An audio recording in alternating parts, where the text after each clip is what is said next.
would say that this is the largest convening, in the state of subject matter experts and providers and caregivers.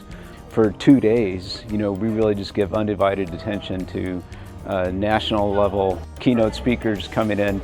We're very blessed this year with Lisa Murphy and Stacy Binge. The reason we're good at our job is not because we love kids, although I know that's true. The reason you're good is because you're all adults who are willing to find threads of connection with every kid who walks in the space, even if at first you didn't see it. I've learned a lot just being here and going into the little different courses, and you take a lot away from that.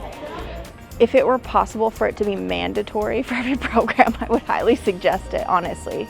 Like I was saying earlier, the most important thing is to take a step back and remember why we do what we do.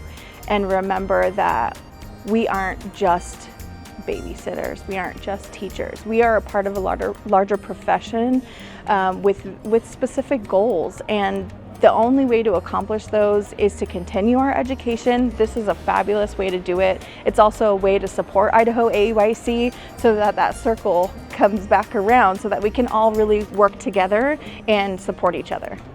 And this is when we look at literacy, the child-led play is so important and critical for all the foundations of literacy to be developed.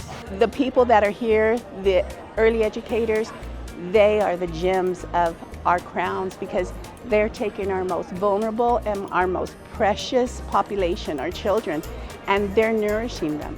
We're considered the lead nonprofit here in Idaho for the promotion and advancement of early child care and education. And that's a role that we take very seriously. And I think part of that duty and responsibility is how we prepare, plan, and then put on, a conference of this magnitude.